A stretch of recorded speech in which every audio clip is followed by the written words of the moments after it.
quite early when you start a design business, you need to get a contract, right? And this is something I learned during my mining years. And also, this is something that I see a lot of designers struggle with is the contract. I actually started to teach about it because it feels like there's like a stigma around contracts. People don't want to come across as rigid or like too harsh. And so one of the first things I see a lot of times is people try to soften their contract with like some sort of story about the company and they have a pink background and it's like about us. I'm like, no, this belongs in a welcome package, okay? Contract, it should be strictly transactional. And that's good for both parties. Your clients are just going to be confused, right? I usually say there are three things that people struggle with. It's scope, it's price, surprise, and liabilities. Hey, all, you're listening to the Designer Within podcast, episode number 55. Welcome to the Designer Within podcast, the podcast where business and creativity come together. I'm your host, John McClain, and I created this podcast for my fellow interior designers, but also for creative and innovative minds alike. I've experienced the challenges and celebrated the victories that come with our careers, and now I'm here to sip and spill the tea with you. There is no sugarcoating here, my friend, just the real deal. We are experts at getting creative for our clients, so let's channel that same energy into our own businesses. It is time to dig deep, reimagine your business, and transform your life from the inside out. It is time to dive into the Designer Within. Hey friends, welcome back to the Designer Within podcast. I hope you are doing well and are enjoying this spooky time of year. We're recording this in October, if you are wondering. So happy that you're here. Today's episode is going to be a really interesting episode. Really lots of takeaways in this episode. I am so excited for you to hear it.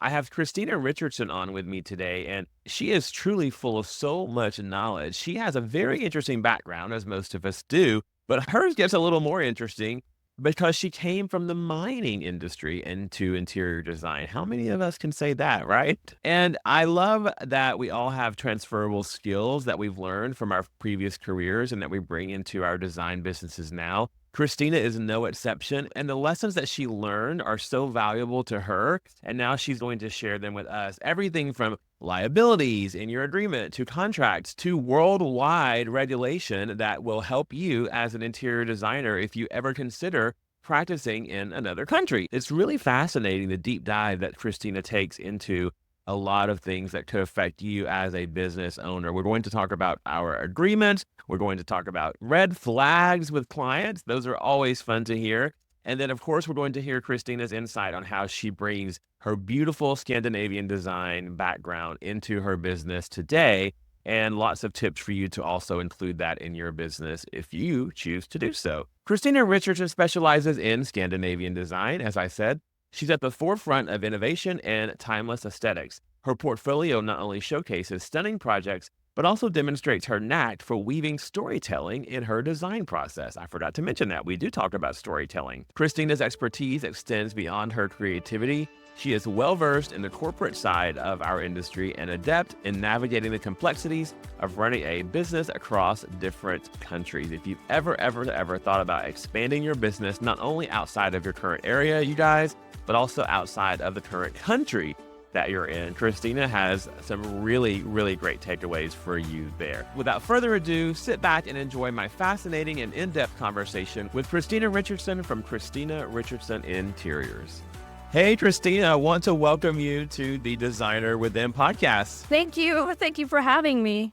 I am excited to have you. You are going to lend some insight to a lot of different things today, especially those who are wanting to maybe branch out into different areas, and especially you as a global designer. I think that's so fascinating. You have business experiences, as I said. So I want to hear from you. I want to hear from you how you got into the world of interior design, because you have a fascinating background, and I think that's just interesting to people. So tell me how you found your way into this lovely, wonderful, crazy, exciting, invigorating field we call interior design. I know. Yes, of course. Yeah. I was born a designer, and I'm not, I kid you not. Like, I was 4 years old, I was drawing layouts and floor plans, and people let me be alone, because I was just weird. But I always wanted to be an architect. And I was born in the northern part, like we're talking northern part of Sweden, like not polar bears, but almost. Um, and it wasn't a lot to do there, so I had my own little thing in my own little world, with design and all that. I drafted floor plans. I read the IKEA brochure that was what was available back in the day. In my little town, you could choose from being religious and or play hockey.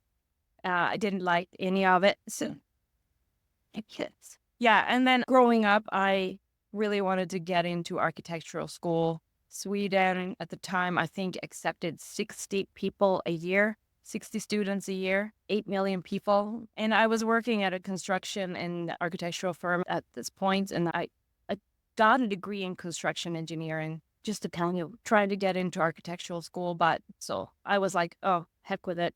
I'm just going to get a mechanical degree, start working for the mines. And I did. So, and then found out fairly quickly that I had a knack for business. So I started the procurement department, and then I ended up being the business director for one of Sweden's biggest mining companies. So I did business across the world. I always had my design business on the side, helping people with pyramids.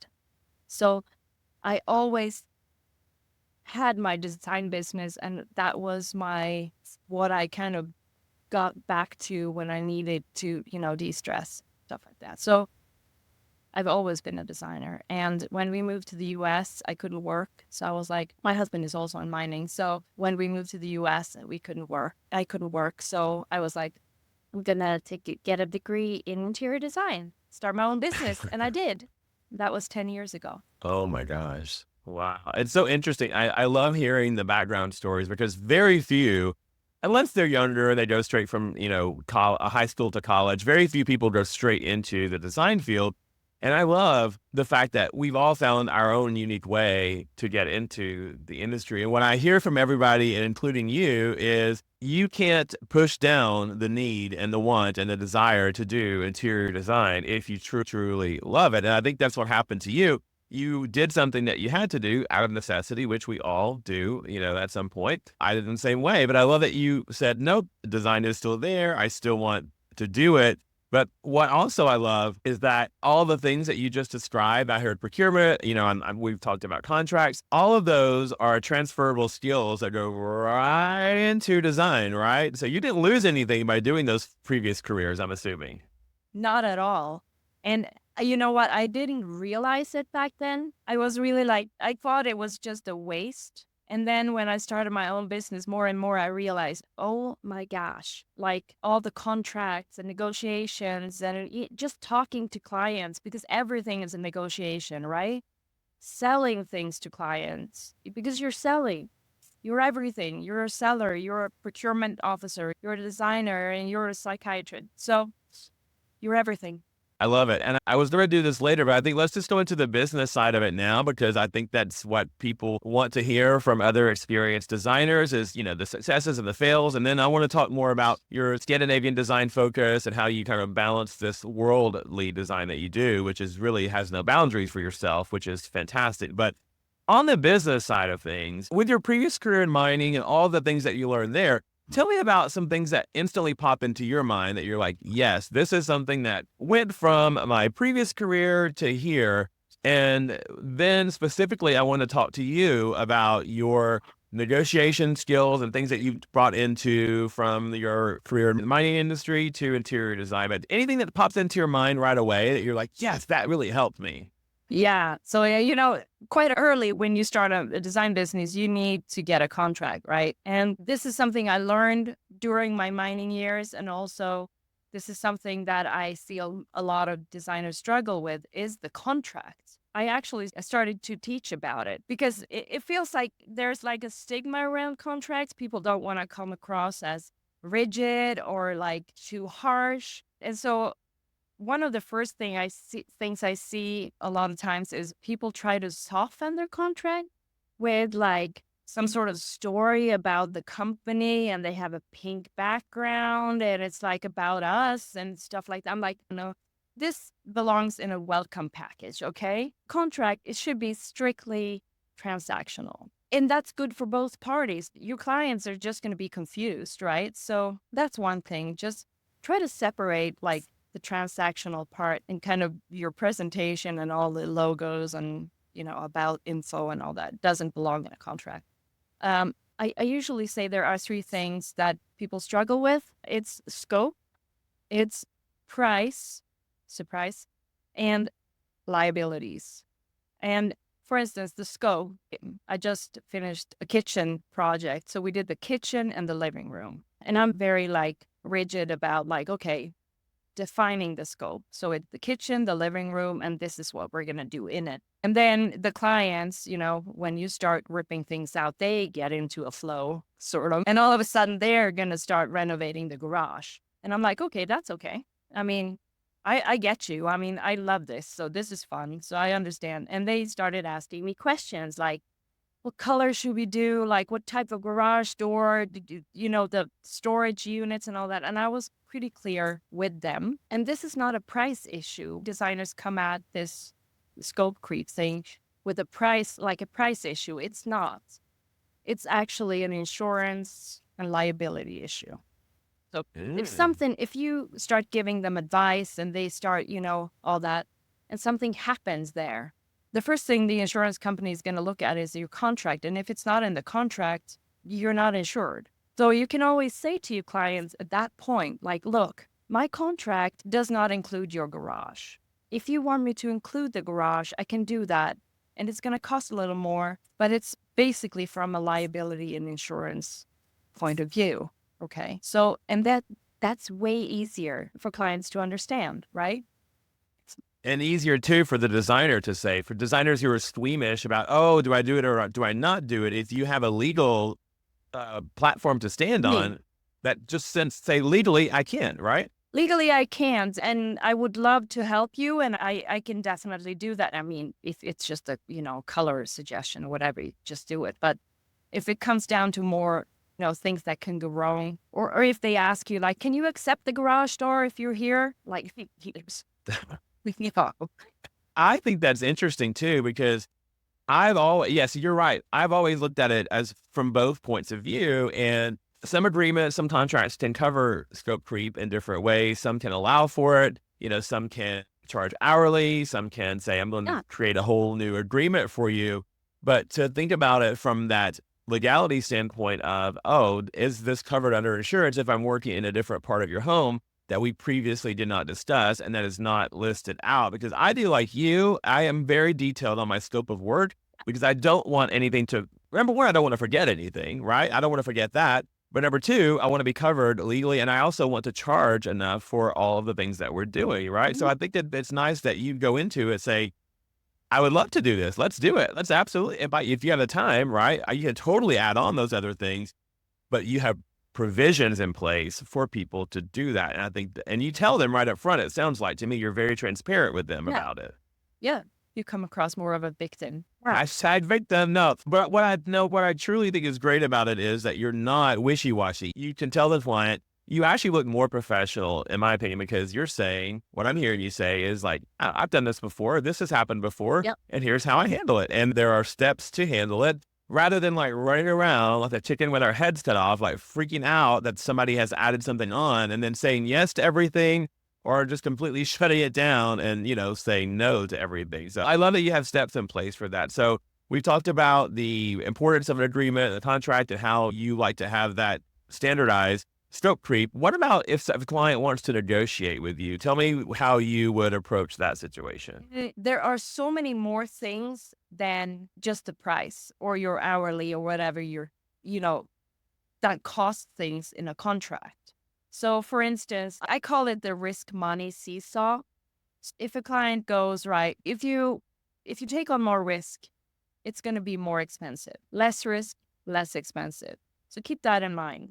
And there are a few things that you can negotiate about that is not actually your price or your hourly fee. So for instance, liability, for instance, if the client say, okay, I want to go $500 cheaper on this, you can say, well, yeah, we could probably do that, but then I want to cap my liability to $1,000 total. Or you could do like, if you want to go $500 cheaper, I can't do that. But if money is an issue, maybe we could look at the payment plan and you pay less in the beginning and more at the end. You can maybe ask about their time schedule, like, okay, $500 less. Can we stretch the time schedule? Because the time schedule is sometimes a risk. So what I always say is before a negotiation or before you talk to the client about the money, think about what you want to achieve, what's important to you in this project, and then always draft your contract before talking to the client. So you go through everything, what you want. And when you do that, you kind of start realizing, okay, I want this payment plan, but I can probably be a little flexible with that. Stuff like that. That's fantastic. I think that it's really wonderful that you consider it a conversation versus a one-way street, because sometimes we jump to conclusions as designers and especially as design business owners where I feel we just get very, we do play the victim. We do say, oh my God, no, I can never, like, how dare you ask that question? When sometimes it is just a question. Sometimes it is an innocent question and we don't have to put up that fight or flight mentality. We can literally just say, well, tell me more about what you're needing here. And then, as you said, work through those things and figure out a compromise for everyone. That is something that I think so many designers fail to do, is that we don't have a common sense approach. And as you said, it is just talking to them and finding out about what they need. And then do you suggest having those gray areas sort of in your head before, like, oh, I can go a little bit more here, or I can offer the payment plan, or, if they do ask for this, here's how I would handle that? Because I find that most questions tend to pop up over and over. How do you feel? Yeah, that's what you do. And it comes naturally if you start drafting your contract before you talk to the client. You start realizing, okay, here's a few of the negotiation spots that I can do to avoid going directly to the price. So That's great. And I think that your advice I do think that we do want to make it beautiful and frilly and pretty and like light and airy, because we are so afraid of getting into the nitty gritty of the parts of an agreement, of a contract. And we put the flowers on the side and it's like, no, I'm with you. I keep my proposal light and airy, but the proposal also has, the information in there. And then the agreement is literally, for me, it is a black and white page. It is pages of black and white words and has my logo at the top, and that is it. And I think that, like, as you said, that sends a message of, okay, this is a legal binding agreement that we are going to follow, versus you say, oh, let me just get a price for working with you, and how do you work and what times do you work and all those things like that. And I think that is a critical part of getting that message across to the client. yes.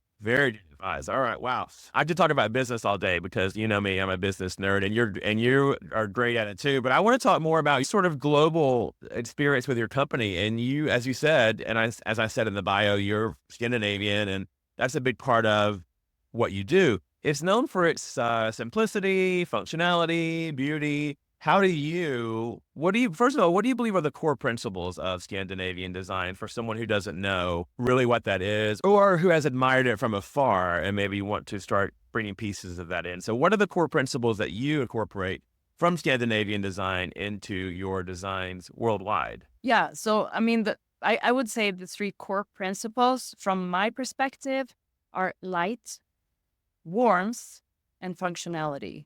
Not to confuse with minimalism, because Scandinavian Mm. design is not minimalistic in my point of view. Tell me what do you do to make it non-minimalistic if someone has that in mind? So tell me an example of how that would look for you. Okay, so I would say, because a lot of my clients go like, oh, I want Scandinavian, but I don't want it to be cold and minimalist, and I can't deal with that. And I'm like, we're not minimalists at all, actually, because so there's the big difference between functionalism and minimalism, in my point of view, is, for instance, if you have open shelving in your kitchen, Scandinavian design, we would put everything we use on a daily on these shelves, like mugs, cups, plates, teapots, whatever. We would hang our pots on the walls because they're easy to reach. You don't have to look for them when you need them, stuff like that. That's not minimalism. at all. It's basically maximalism. If you look at it from a minimalistic standpoint or like a modern, cold chrome standpoint, those shells would be covered by decor vases or some crystal thing that you got from your grandma and books. If not cookbooks, why do you put books there? So that's the difference. So Scandinavian is not minimalistic at all. It's just that every single thing has a function. So we don't use that much decor because our decor are functional pieces. Does that make sense? That's a great distinction. I think that clears up a lot of Yeah. misconceptions that people might have about Scandinavian design. If you just wanted to bring in like one element of it, would you suggest for someone who has a client who's interested in it, what are your tips on bringing that in slowly to someone and maybe without going full Scandinavian design, right? I get this question a lot. And, the light is very important for Scandinavians. And that's basically because we lack light like 90% of the year. So natural light Natural coming in light. is what you're meaning, right? Okay. Yeah. You see a lot of Scandinavian interiors being white, and people find it maybe cold, but they're also warm. Like, so there's warm whites. We work with texture, but we work with a lot of whites just because it reflects light, right? So Mhm. if you want to Scandinavian nice, that will We're going to trademark it right here. Scandinavian nice, your house from the top of my head, maybe start by painting your walls a warm white. Oh, okay. We don't use a lot of bulky, heavy furniture just because it sucks up a lot of light, right? So maybe change out your armchair to something lighter, things like that. I I think love that's it. the easiest things to do. Maybe rip out the window coverings that covers all the natural light you have. And have you ever gone to the point of on a renovation, adding more windows and actually literally more light coming in from the exterior? Is that something that's part of your renovation process? Almost always. Almost always. Yeah. Okay. At Yeah. the same Very time, interesting. you need to think about the privacy too, right? So you can't put too much windows, and if you put windows, maybe you put them higher up for privacy. Yeah, so a clear story, something like that. Good stuff. Now, as I'm hearing all of this and hearing the Scandinavian influences and knowing how you would piece that together for a client, you mentioned to me that you love to bring the storytelling into the process for your clients, which I'm assuming is letting the client tell their story and you are the quote writer of their story and helping them bring that to life in their home. So how do you develop that narrative for your clients when they're giving you a story about their home and what they need? How do you bring that to life for them? When you walk through their house as a guest, or even if you live there yourself, I want you, when you walk through their house, to understand who lives here without even asking them. Like, oh, this is a rock star, or he must have known Kate Moss. Like, it's like that. Or, for instance, if you have, oh my gosh, let's take my own example because that's easiest. I don't want to put any clients out there. But for instance, we in our Toronto house that we had a couple of years ago, I put a giant yellow door as an entry door. And this door was a kind of a copy of a Gustavian door, the Swedish Gustavian door, in a very traditional Swedish color, which is ochre yellow.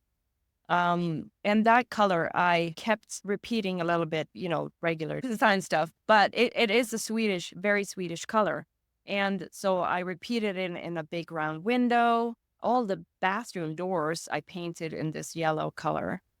And then my husband is British, so we had a huge painting of Queen Elizabeth in 3D glasses. We had a little angel with wings, and he had like a British sash, like this small things like a little British bus somewhere like that. And then the yellow color also came in. I had like leopard mugs, so a little bit of yellow there. And then we introduced leopard. I kind of try to tell a story through the small things so it gets interesting, but also for the people who live there that they feel like they look at the things and they feel at home. I heard something else in that story too, is the blending of personalities and the blending of the people who live in a home. And I think that's something that a lot of designers fear sometimes is when one spouse is this or one partner is that and the other one wants this. And I do have some consumers, some homeowners who listen to the podcast. I would love for you to give some advice on, you have two people, one wants this, the other one wants that, two, totally on the opposite ends of the spectrum, design aesthetics. How do you weave those together in a successful way so that one person's happy and the other person's happy, but they're both living under the same roof, right? This is the question that everybody wants to know the answer to. So I'd love to hear your solution. I know. I think hire a designer. Moving on. No, End of story. I'm not even kidding. Hire a designer. No, for sure. That's a good thing. But if you don't have the means to do that, I would maybe sit down together, like intentionally sit down together and make a list of things you like, colors you like, places you've been. If you like to travel, places you've been. Try to find common things that you like outside of the design world. Like, don't go directly to, do you like this sofa? Because that's not really the way to go. And I don't go that way usually. It's try to find things like we both like Thailand. We both like AC/DC. I don't know. Yeah. Things like that. Start there. And for instance, sometimes I start my design process with a piece of art. So maybe it could be like a photography from when you were at an AC/DC concert. And you both like this scarf. You like the Burberry check. I don't know. Good. Perfect. We have a color scheme. Yeah. Yeah. And I find too that as I'm speaking with a couple and they thought that they did not have common ground, it actually comes down to the fact that they've never actually spoken aloud about it. It's always been in their heads, or they've always felt like they could never bring their aesthetic in with their partner. But as you said before, we are kind of the therapist. And by asking those questions of, well, tell me why you like this, why is this important to you, and why would you want this in your home? Sometimes they have never even spoken that aloud to the other person. Do you find that too? Like they just keep it inside until you come up as therapist Christina and say, hey, here's a way to, let's talk about this. Yes. Yes. That's exactly what's Yeah. happening. And they just jump right to, do you like this coffee table? No. Okay, never mind. But usually, All right. I don't want to that person, but usually the husband, sometimes, or a lot of times, I come in and the husband goes, I have nothing to, I don't want to, and you've been there too, right? And then, Until you put a television up that's too small, then he has an opinion. Trust me. yeah, exactly. Exactly. And then, Yeah. and she goes like, I'm like, okay, John, or not you, but some other John. Yeah. Like, listen, I know you love your camouflage armchair, but that's going to have to go. Okay. And you're going to have to start talking with me. I agree. Both parties should be a part of it. And I actually require that they are there. If we have an in-home consultation, as part of my requirement, it's not going to be, oh, I'm going to meet with one partner and then I'm going to have to speak to the other one later and say the same thing over. No, I need them both there. If you cannot be there, we will reschedule, because having them both there will, first of all, get you on some sort of same page, whether or not you want to move forward with both of them, because you will be at some point dealing with both of them throughout the process. And then I actually say at that point, okay, is there a spokesperson for the group? Is there one person who's going to be the mouthpiece? Who do I communicate with? And then the other part for me, I don't know how you feel about this too. If I do a presentation, I still require that they're both there, or they're all there. All parties who are involved are there for the presentation as well, because those are critical points in the process, these milestone dates that you need to have everybody's input on. Do you do something similar or related to that? Yeah. And I also ask, like, if the husband if he says like, okay, it's up to her, happy with wives, happy lives. I hate that, by the way. But then I also say, okay, so she also has the mandate when it comes to money, right? Boom. Because that's the worst thing that can happen to a designer is you have one of the parties designing and, wishing and washing, and then the other one is just saying no because of the money. Can't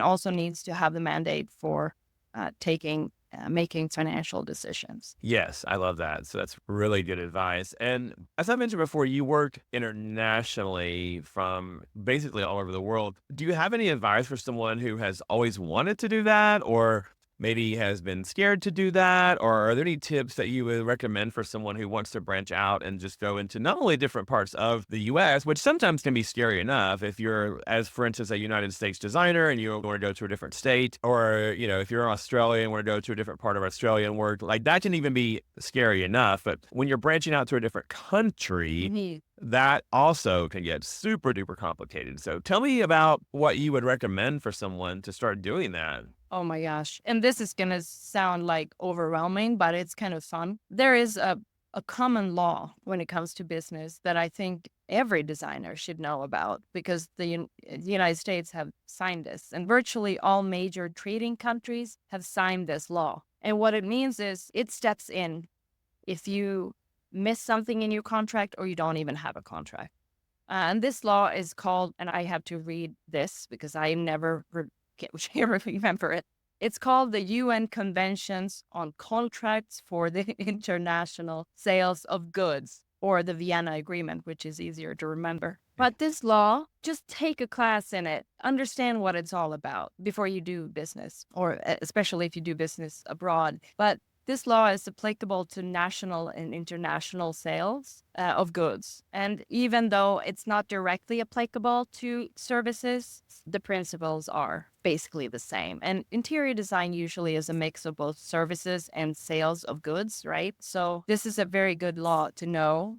And also important to know is, like, for instance, not all countries have signed this. So for instance, Great Britain, India, Brazil, and South Africa are countries that hasn't signed, so they have a totally different set of laws than we have. You have to be extra careful when you do businesses in those countries. China, on the other hand, have signed it, praise the Lord, so Hmm. it's easy. But so this Vienna agreement steps in if you miss something in your contract or you just don't have a contract. It regulates basically everything about contracts, and it's very important to know the basics about it. For instance, it regulates when do you have a contract. And shocker, you don't even have to have a signed document. This is a common misconception, like, oh, I don't have a, I don't, we don't have anything written, so we don't have a contract.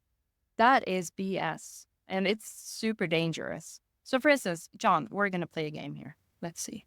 Okay. Okay, we're gonna All play right. it. Let's play a game. It's just a game, so you're not going to be legally bound. Okay. Okay. John, I have a pen here Hmm. and I'm going to sell this to you for $1 million. I accept. Okay, perfect. And then, I'm sending you this pen and you go on social media and you brag about your pen and you write with it and everybody can see it. And then I send you the invoice for $1 million.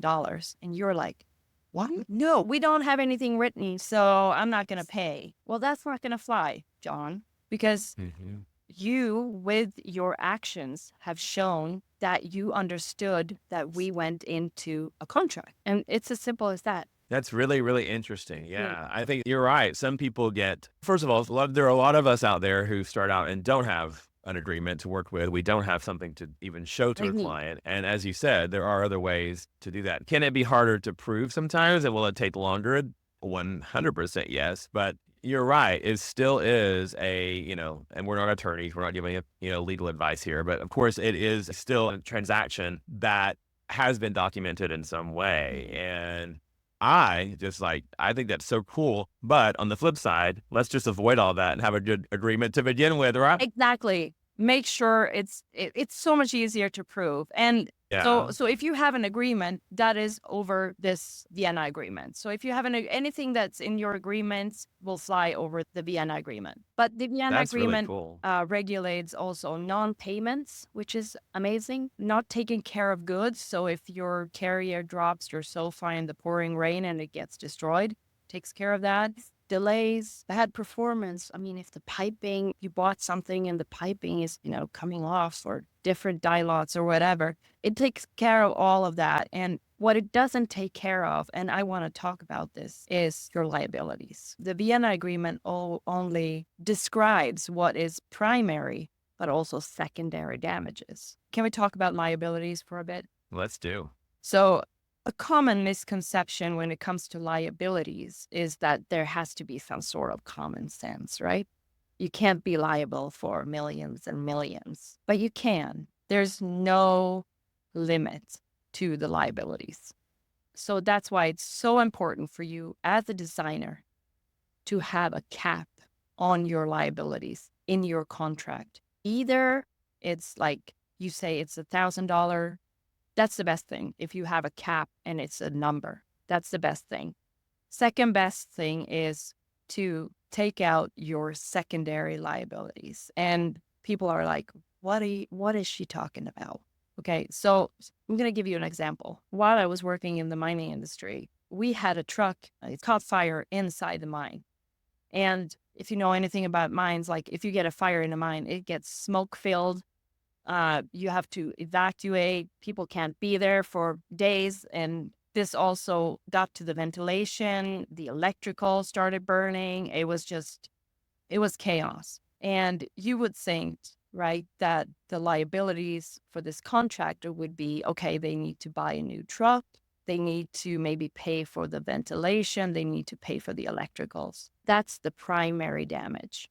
Now, this mine could not open for 5 days, and they make millions of dollars a day.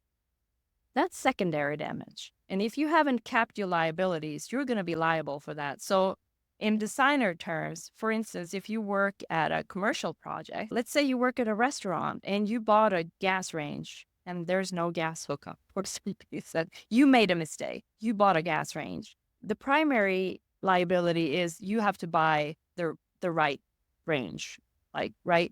That's the primary. It's not a big deal. But the secondary liability is that the restaurant can open for 3 or 6 or 8 weeks while you wait, and they're going to have a loss of income. That's the secondary liability.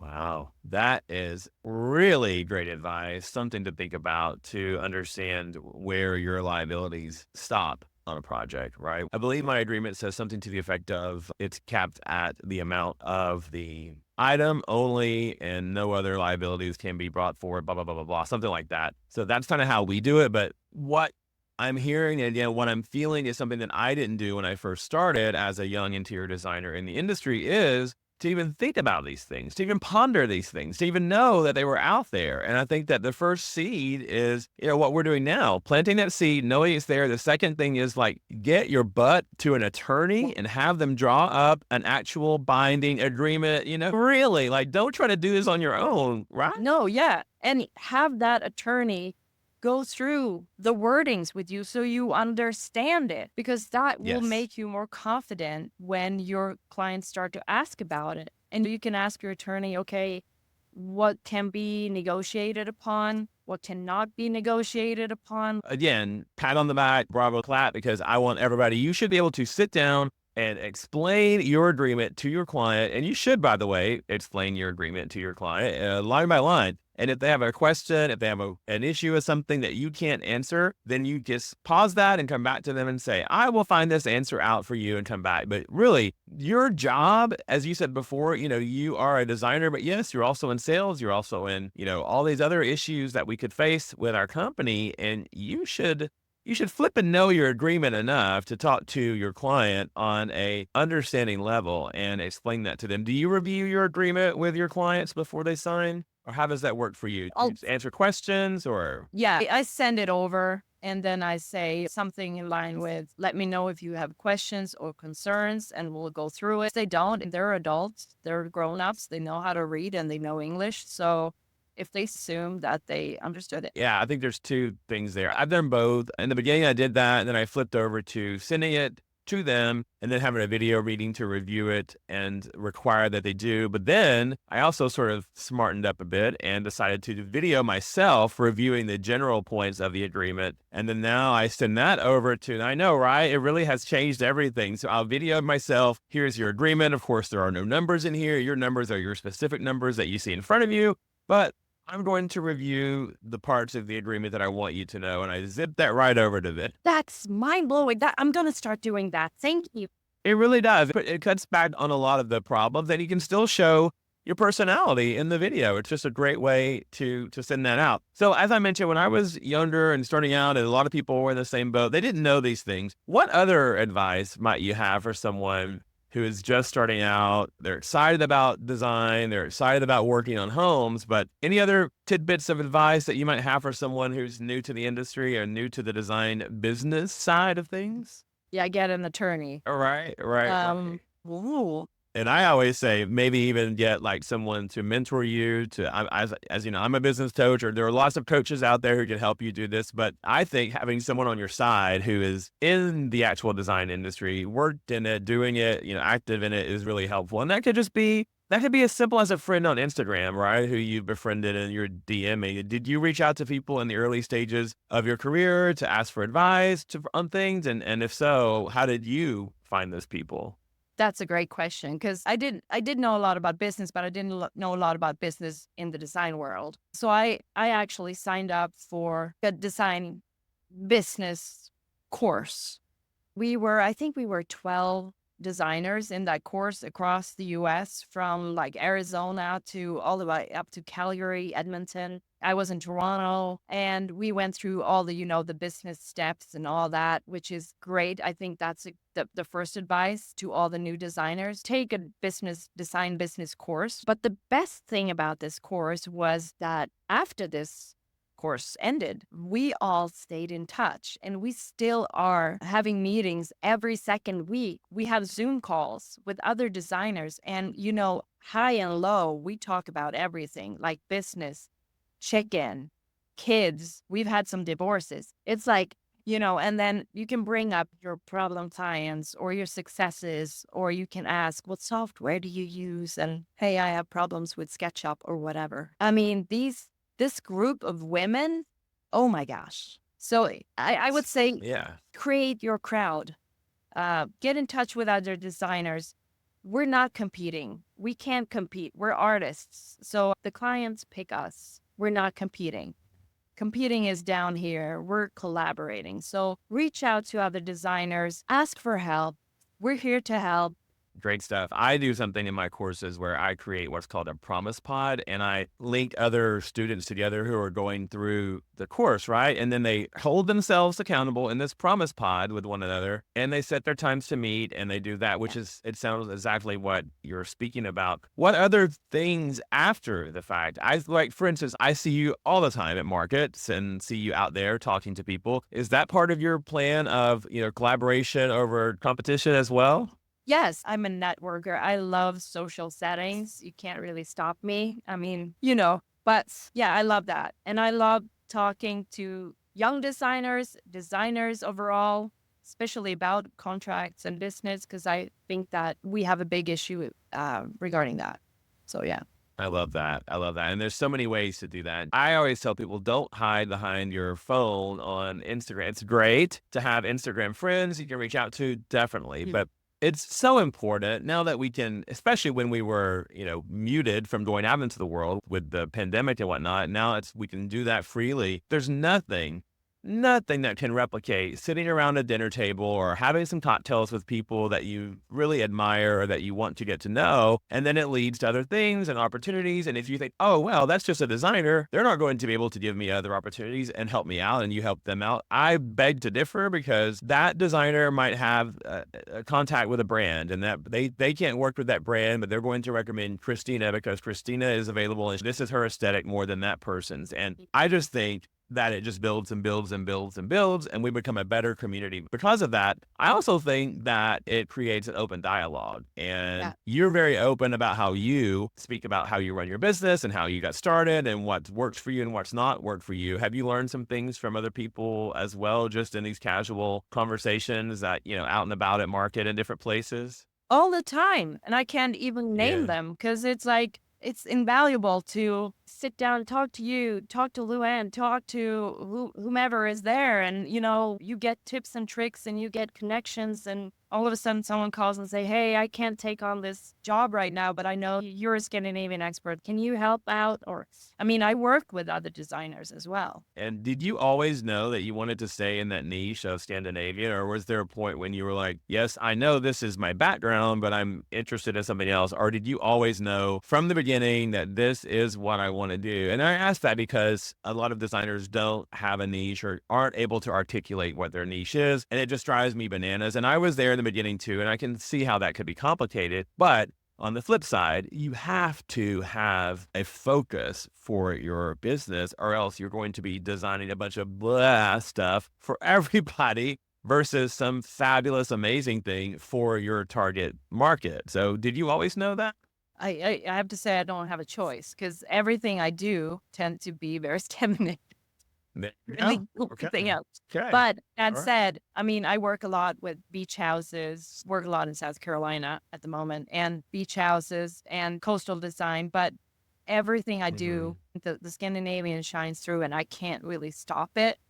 And people want that. They want the simplicity. They want the airiness. They want like functionality. So That's good. But did you ever feel like, oh, I have to be something to everybody? Or did you always know, no, I'm going to focus on this? Because I know, again, that's a trap that a lot of us get trapped in early on in our careers, is trying to design for everyone else. And then you really just come back down to the fact of, I'm really darn good at this. So why don't I do this and find the people who love me for doing this aesthetic? Is that how your journey went as well? Or, yeah, and again, I mean, if you're starting out as a designer, I think it's hard to kind of niche yourself from the start because you need to take on every job you can and try to build a portfolio and you're gonna take that rococo interior design even though you hate it, but just to get something. So, but as soon as you can, that's my advice to designers, as soon as you can, try to niche yourself.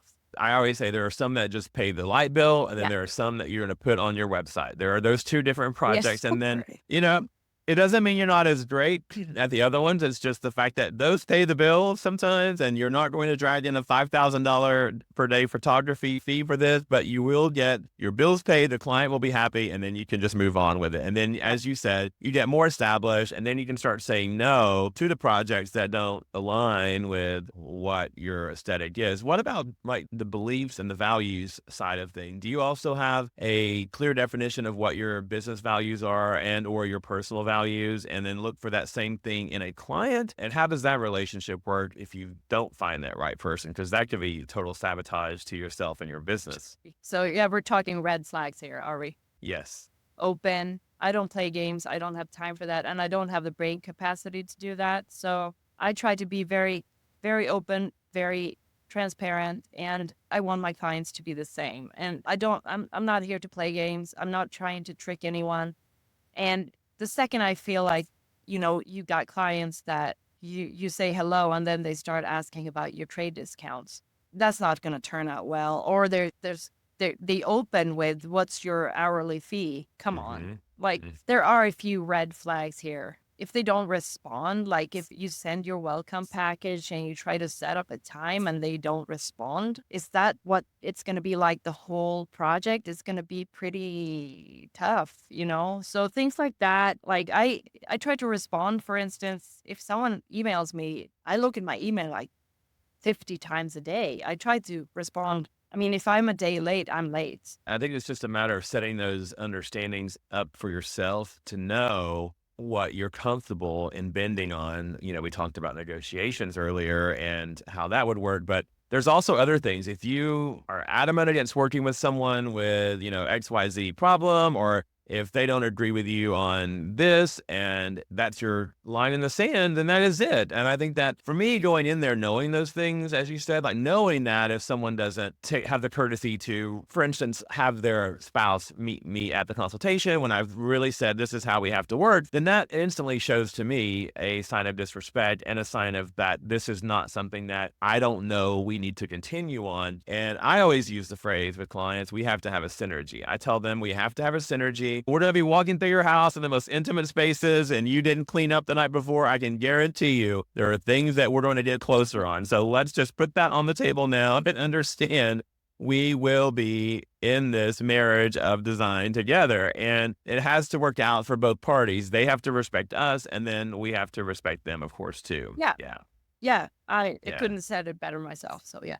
Yeah, it's not always easy, but it's just understanding who you are and what your company stands for is really critical to finding the people who will respect that and want to work with you. Are there any technologies or anything new? I hate the word trends, and I don't really want to use that often. People always want to know that, but is there anything emerging in the world of design that perhaps you're excited about, or perhaps that, is, and it can be, again, it can be technology, it can be a broadening of just open conversations with people like we are having now. Is there something that you are seeing happening, emerging in the world of design, business, otherwise, creative, otherwise, whatever, that is intriguing or exciting to you? Is it AI, anything like that? Of course, AI. I mean, and I do think I see it as a resource. I mean, imagine being able to draft your whole house, like a house or a space in SketchUp, and then just having a AI make a rendering out of it. I mean, it Hmm. we're getting closer by the minute to something like that, and that is going to be amazing for us as designers. And then the VR equipment is amazing. We were in England, and my husband's cousin they're building a house, and he was all in. He learned SketchUp and all that just for that house, and he bought these. Wow. I know some friends who do. Yes. I don't have them. No. We could walk his house in SketchUp. We could walk his house in SketchUp. And I was like, I'm getting these. I was sold. It was so Wow. cool. Does it worry you as well to think that consumers might have access to things that are exclusive to designers now, that maybe the lines are blurring between consumer, where they can reach things that we are exclusively to the design community now? Or are you still working on this, like, I have value to bring, use me for the value that I have? First of all, I don't think that client want a beautiful home. Um, they don't have time to get into all this, setting up a VR equipment, learning SketchUp. They can go on Wayfair and buy stuff already now. So, I mean, I don't feel threatened at all. I think what you need to do with technology overall is like just lean into it, learn it, be positive. Don't demonize technology. We've been Mhm. demonizing technology. Do you remember when the video recorder came?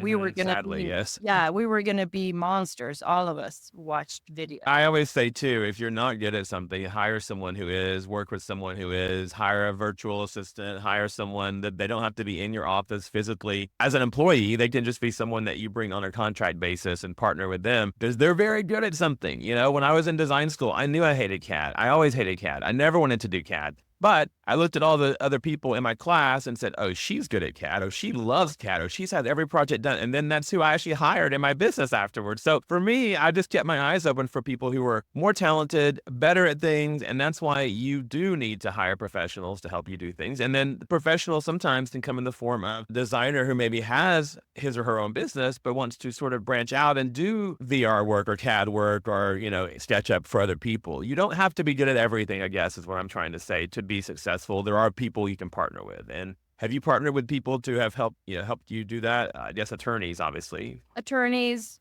I mean, obviously accountants, but also I have a, Hmm. a lady in New York. She helps me with more complicated kitchen projects because she is a kitchen expert. I do fairly complicated kitchens, but if we're doing like kitchens, she's the one I hire on a 1099. My PR lady, for instance, all the connections, she probably reached out to you. It's so hard to sell yourself.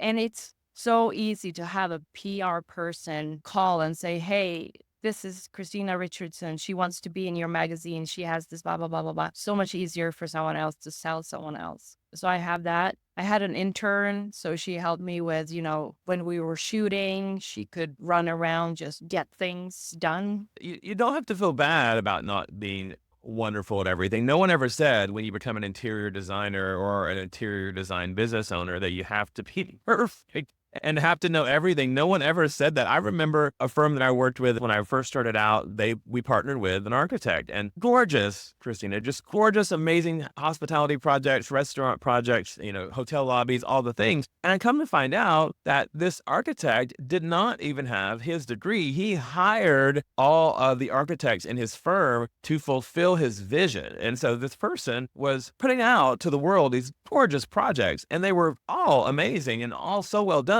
but the owner never got a degree in architecture. And I just found that so interesting to me that you can get to the path that you want to get if you are the person who has the vision and the smarts to hire people smarter than you.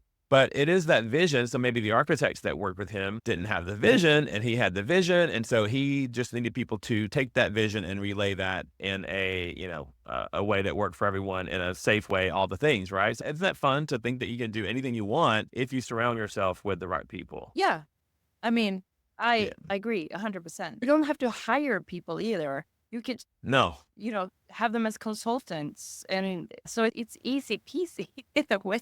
Yeah, it is. Old school was like, oh, I have to bring an employee on. Are they part-time? Are they full-time? Am I doing benefits? You do not have to do that anymore. You can hire someone from Scandinavia to work with you in your firm and you're within there, right? So it's a very open world, open marketplace that we live in, and the resources are there. I have loved this conversation. I think that it has gone in every which way possible that I love all of those directions. I think that is so helpful for people because you are like me. You want to just get the word out. You're very open and honest about that. And I appreciate that. For anyone who wants to find out more about you and your designs and where you're going to be, all the things, tell them where you hang out on social media, your website, all that fun stuff. Yeah. So Christina Richardson Interiors on Instagram.